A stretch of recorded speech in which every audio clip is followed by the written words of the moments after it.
We're here on a very sunny afternoon outside of the Yonge and Dundas Cineplex, and we're about to see.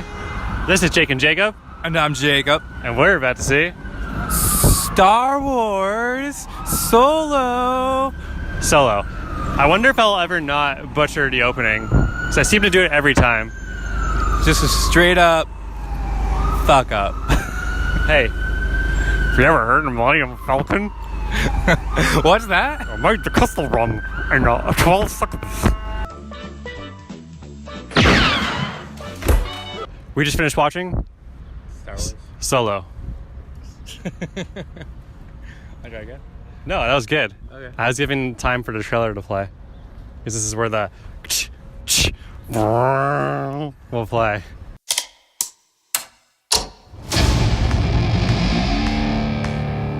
I've been running scams on the street since I was 10.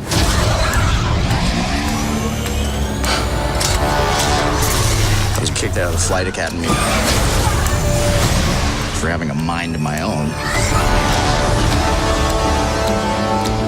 I'm gonna be a pilot. Best in the galaxy. Hey, kid. I'm putting together a crew.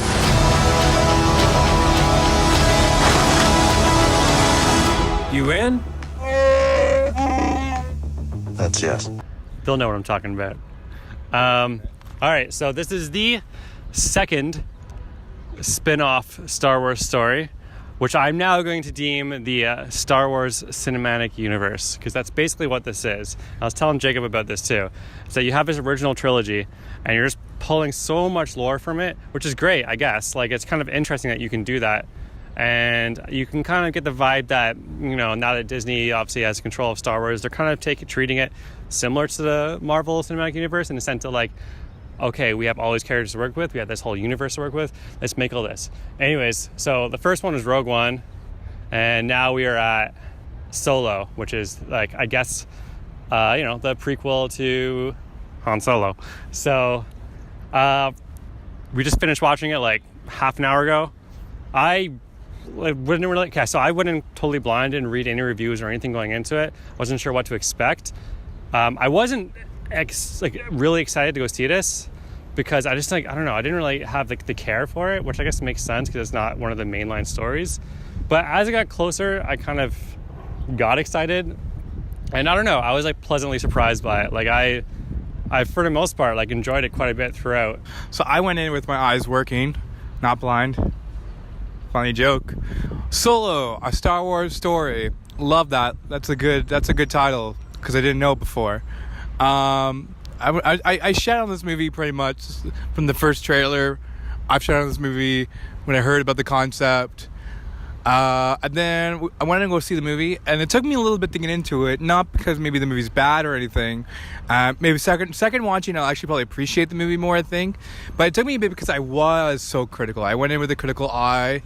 Just seeing Han Solo played by not Harrison Ford, and just seeing, his voice differently. Everything's different, so you gotta have to settle it and get used to that first. But when it does take off for me, which doesn't take too long, maybe 20 minutes of the movie, this movie takes off, it actually is surprisingly fun.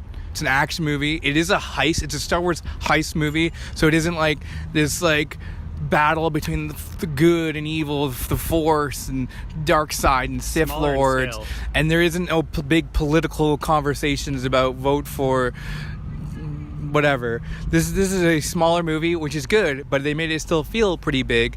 The dude who plays Han, pretty good. Maybe he'll grow on me, but the standout is Chewbacca and Lando, because they were so cool. I like them. I like what they did with Chewie. They actually gave him a really cool, felt more like a presence, like a character, not just a funny lines he does once in a while, and him and Harrison Ford would have little banter. There's still banter, but Chewbacca feels fleshed out more. And Lando, Donald Glover just made him feel so Lando-y. It's great. It's super cool. There's a lot of downs. I'll get to that. I think from an opening, I was actually pretty much more into it than I thought I would be. It doesn't start off with like Han Solo being born and blah blah blah blah. Like it's not that far back of an origin story. Although you do get like the origin of a lot of the things. Like if you've watched the original trilogy dozens of times, which like most Star Wars fans have, there's a lot of like, you know, cues and hints to like things that they've talked about in those movies, whether it's with the smuggling or little one-liners. But what's that actor's name? Alden. Anyways, the actor who plays Han Solo, my only gripe is that I knew it was Han Solo. It was hard to take him seriously, not because like, oh, it's someone else playing Han Solo, because we can have anyone play these characters. It's just like we've had dozens of Spider-Mans. You know what I mean? They're not limited to these people. Obviously, because there's only so many few films it is right now. But I do think he got all the mannerisms down. He was doing things like this.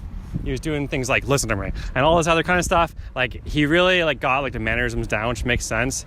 And they didn't say too many of like Han's sort of one-liners. Like they didn't say like the "I love you, I know" thing, which I like, which is good because that would have been like a little too on the nose.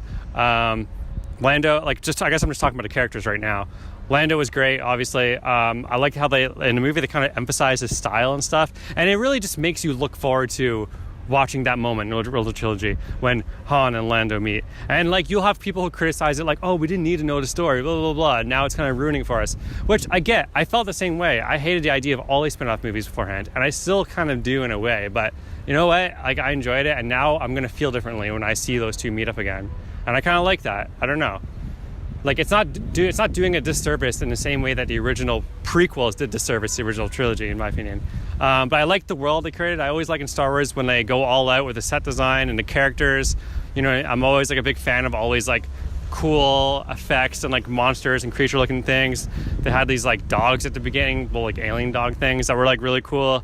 Different worlds, a lot of snowy planets. I don't know. Woody Harrelson's character was all right too.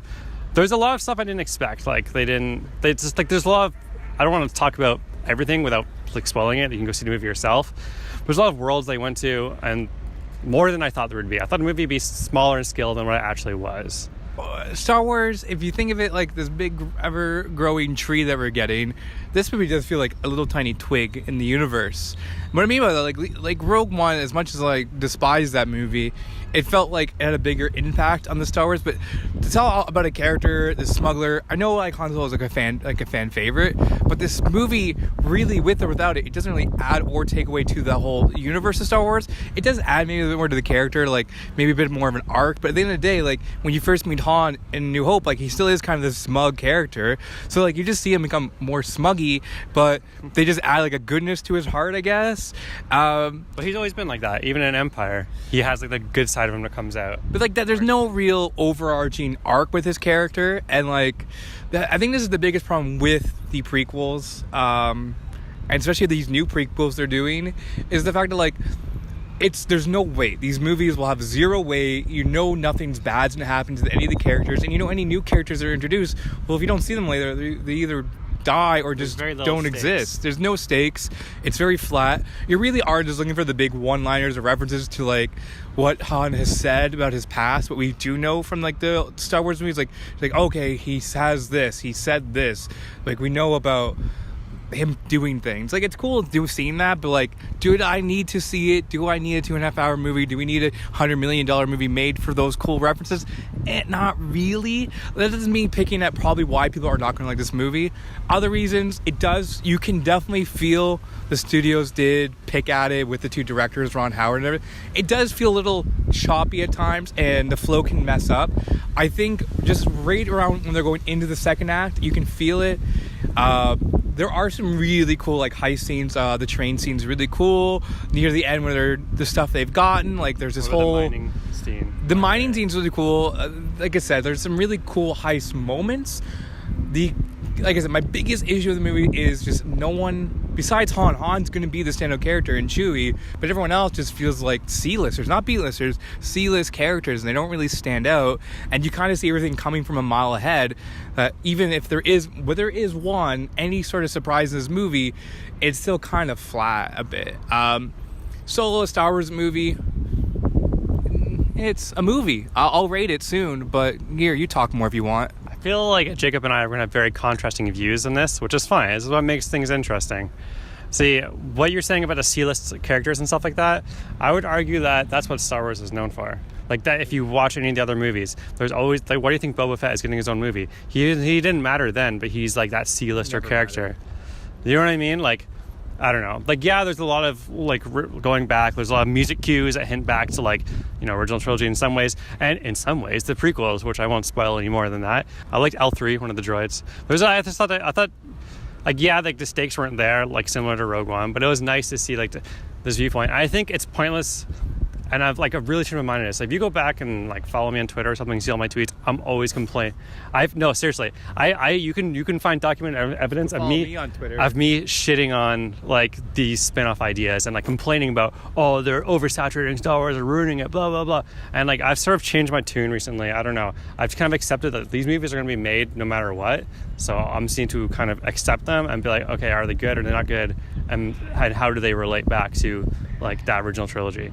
You know what I mean? Sure. So that's how I feel. Anyways, we won't talk about spoilers. There's one major spoiler in this movie that we won't bother making a separate video for because it's just one thing, but it's worth seeing just for that, especially if you are a Star Wars fan. I would rewatch this. I would buy this movie. Han and Chewie stand out.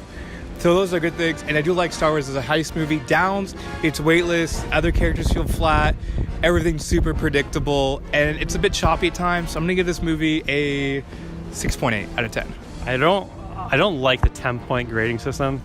I'd rather just say if something's good or not good, because if I give something a certain score, it feels like it needs to match that other thing I gave a certain score to. But if I were to rate it right now, I would give it a 7.8. This has been Jake and Jacob. And I'm Jacob. Hit that bell and subscribe.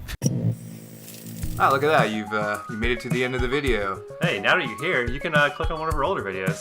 We've done some reviews on this and that, and I particularly like this. I liked the one on the left, to be honest. Oh, well, we always got that thing in the middle. It looks pretty cool. It's one of those subscribe buttons. Anyways, thanks for making it to the end. Bye-bye.